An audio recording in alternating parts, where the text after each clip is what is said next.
In WoW's most recent expansion, we've been given sight to a whole new heap of zones to explore. Along with zones is obvious new lore and world building, mysteries to solve that Blizzard intends to sprinkle on top of us throughout the World Soul Saga. One of these zones, potentially the most popular of all, is Hallowfall, a zone buried beneath the lands of Khaz Algar. It is an immense plateau as waterfalls border the Undersea, all contained within a giant cave.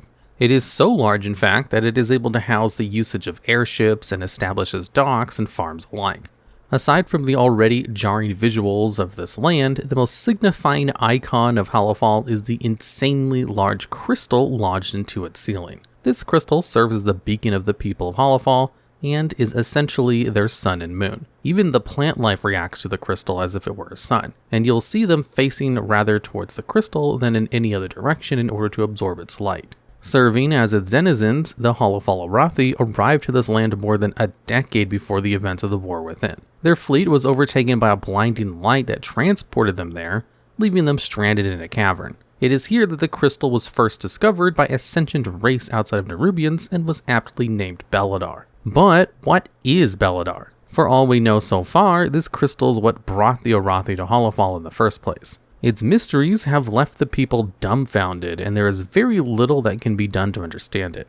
The origins of Beledar are left to mystery, and the closest thing the Arathi people can compare it to is a star. That itself isn't totally far-fetched, as it yields a lot of the properties a star would normally have. They had even built a priory simply to learn and contemplate about Beledar's nature, which players are able to jump into as a dungeon instance. More on that a bit later. But the TLDR is that no one truly understands what, or perhaps who, Beledar is supposed to be. Perhaps the crystal is not just a simple construct of the light's design, but a person or ship. This is where we delve into the speculative ideas of the crystal and attempt to piece together what we do know about this ceiling dweller. We can assume that Nerubians of Ash-Kahet have resided in their kingdom for longer than the Arathi humans in Khaz Algar. The Nerubians were known to war with the earthen above in the ringing deeps and the island of Dorne from time to time.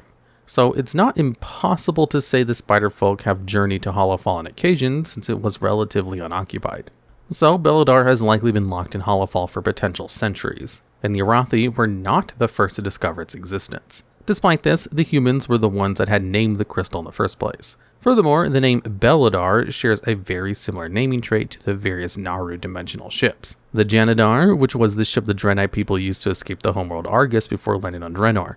The Exodar, the main capital city of the Draenei people that was used to transport them from Draenor to Azeroth. This particular ship was built with the aid of various Naaru characters as well. And finally, the Xanadar, the split-off counter of the original Janadar ship that houses the Army of the Light. So even though the Draenei had never known about this ancient crystal, it was named in similar fashion to that of their own previous ships. Or perhaps the Draenei do know about its existence, and its name was foretold in the visions the Arathi experienced when first encountering it, as Beledar emits a song similar to the Radiant Song of Azeroth, which we've learned is a warning to the citizens of Azeroth from the planet itself. But a naming convention isn't enough to convince us Beledar could be a Naaru or something similar. Periodically, Beledar will shift away from its natural light-based state, electing to become enthralled in a corrupting void magic that alters all of Hallowfall with it. In the lore, this can happen at completely random intervals, and there's no actual way to predict it. Sometimes this shift to Beledar's shadow are only for a few moments, sometimes weeks. These shifts from light to void have instead a shadow curfew amongst the Arathi people, where its citizens will remain indoors for its entire duration until it reverts to normal. This emergency precaution is taken because every time the crystal shifts into its void state, the animal life of Hallowfall will become incredibly aggressive at anything around it. Additionally, void elementals will manifest in the land, and even bring forth a race never known as the Kobis. These freakish anglerfish-type creatures reside in the Undersea of Hallowfall. This sea can be found at the northern and western extents of the zone, and it gets its name for simply being an underground sea. It is known that the light of Beledar cannot reach the Undersea, and the only light that remains is the light atop the head of Kobis to lure prey into its jaws. Originally, the Kobis had not dared to journey to the top of Hallowfall, and simply resided beneath its lands.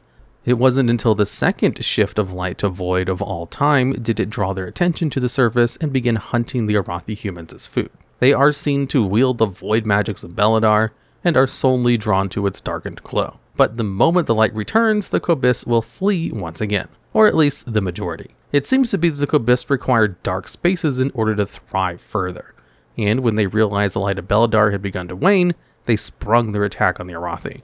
But what causes this shift of the crystal anyways? For a very long time, we assumed it was nothing but light, and this was true for the Arathi since they had arrived. It wasn't until the end of Legion, when Sargeras' efforts were thwarted, that Beledar shifted for the first time ever. This is the direct moment when Sargeras plunged his massive sword into the planet of Azeroth, landing directly in Silithus and obliterating its nearby surroundings. This is explaining the quest Nightwatch, where the player character can view a stay a while and listen interaction between Illyria Windrunner and Anduin Wrynn. This exchange comes with lots of implications and further mysteries beholden to Beledar. Perhaps the more obvious one is the ability for Beledar to shift between light and void, which is a trait shared amongst the Naaru. Almost no other force in the cosmos of WoW can perform such a drastic shift when they are originally such a centerpiece of the other, especially when you consider the light and void have been warring since the very beginning of the universe itself. It has only been observed truly in the Naaru, which are capable of not only being damaged, but dying. When a Naaru is damaged, their energies will bleed out and cause them to enter a darkened state. We primarily see this occur with Naaru in the Seat of Triumphant dungeon, where she stayed behind after the crash landing of the Genedar to spare time for the Draenei and was ultimately injured. Unable to tend to their wounds, Lura eventually fell to darkness and became known as a Dark Naaru. This is where the comparison to Beledar and Naaru is further supported. It is very possible that Beledar was damaged in some manner by the blade of Sargeras. It is also not impossible to say that Sargeras initially intended to strike the lands of Khaz Algar and not Silithus to begin with. Sargeras had very limited time to land his final attack on Azeroth, and did what he was able to fulfill his plans in the end. Considering the geography of Azeroth we see in Khaz Algar is not actually that far away from Silithus, so perhaps Sargeras intended to destroy Beledar, or rather what was within it instead. Beledar is able to revert itself back to its original state, however, a feat not many Naaru are able to achieve when they become injured and do not have external aid. It also can take thousands of years for a Naaru to regenerate from its wounds, but Beledar is able to recover in less than an hour at times. But then there are times it can be stuck in its darkened state for weeks, potentially hinting that Beledar is growing weaker with every shift. Aside from all of its speculations, the more obvious factor is that Beledar itself looks similar to that of a Naaru's own crystalline form. This ceiling it is embedded in, and the surface of the crystal all pulse with a familiar set of runes we see associated with a Naaru. It's almost like a heartbeat at times with the way they glow in and out of the ceiling, indicating that Beledar is perhaps a sentient being. We can mostly relate the shape surrounding Beledar to the Genedar, the ship that we mentioned earlier that crash landed upon Draenor. With the many years the Draenei spent on Draenor, eventually the power of the Genedar dwindled over time, and we can witness its landing site in the World of Draenor expansion in New Grand. Surrounding the dormant crystal are many crop circles in a similar manner to that of Beledar, but within the ship was the Naaru Kara. Like Lura, Kara was damaged from the crash landing, and was left behind to spare an ill fate for the Draenei, as its body slowly began to transform and pull on the forces of the void.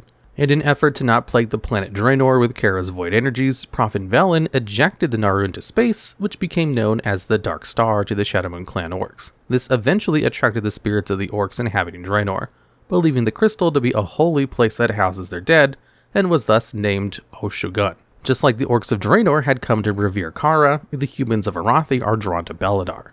Interestingly, we only see the bottom half of Beledar when in view of Hallowfall. We do not know who or what resides in the earth in its other half, and this may be where the potential Naaru is weakening over time. Additionally, it appears as if Beledar was forcefully placed in its current location, like it had broken through the earth and was lodged where we'd find it. This is mostly in part to the visible cracks in the ceiling of Hallowfall we witness, and the simultaneous ruins of Beledar forming around them, almost as if they were healing the land around it. It is stated, however, that at the very birth of the Great Dark Beyond, or just the Warcraft term for space, shards of light were sent hurling across the cosmos, infusing the planets they collided into with life. Beledar could potentially be one of these primordial shards of light that existed since the dawn of the universe itself, which could also explain its void to light and light to void type behavior. It would make sense that it is able to shift between light and void given its ancient age and recent damage it took from Sargeras' weapon. It also semi-explains the prophecy the original Arathi had experienced through Beledar itself. The prophecy heralds the Emperor's vision. At the time, the current Emperor of the Arathi, very likely Thoradin Trollbane, had received a vision from the sacred flame. It foretold of light, battle, and victory for the Arathi, and he was shown a source of radiant light, a fallen star. Sound familiar? That's because it is interpreted that this source of light is Beledar by the Arathi, therefore fulfilling the Emperor's prophecy. This same prophecy has been concluded to be the very radiant song many named characters in the War Within are hearing, a warning of danger coming for Azeroth. This would explain how the potential shards of light sent flying across the cosmos is so deeply embedded within Azeroth, and has suffused itself to potentially be an extension of Azeroth herself in the process, thus singing her song. Alternatively, Beledar could still just be a Naaru ship that has plummeted to Azeroth and has been trapped for many years. Although it is also observed by Anduin Wrynn that the crystals the Arathi use to light their keyflames, which are temporary extensions of Beledar's light, closely resembles Azerite. This is also stated in the Night Watch quest we mentioned from earlier, when Anduin pieces together the first void shift occurred when Sargeras struck the planet. Azerite, being the very lifeblood of Azeroth herself, and the keyflames relating to the flames of Beledar, implies that a very deepened bond of some sort has developed between the two, Naaru or not. Even with all of this talk about if Beledar is a Naaru or not, there is still very important factors we've yet to discuss. If we retreat to the original mention we made of the Priory of the Sacred Flame Dungeon, we will realize more of Beledar's potential. Originally, the Priory was simply built to contemplate the crystal, using it as a place of worship. Inside the church, Prioress Murphy, the final boss, has discovered secrets of the Sacred Flame that the original Emperor never had. This secret was the ability to resurrect the dead and reanimate them into light undead, a phenomenon we have only ever witnessed with Calia Menethil. There are very few soldiers brought back to life in this manner, and we only see them in the final room of the dungeon. But Beledar is stated to be the vessel of this resurrection.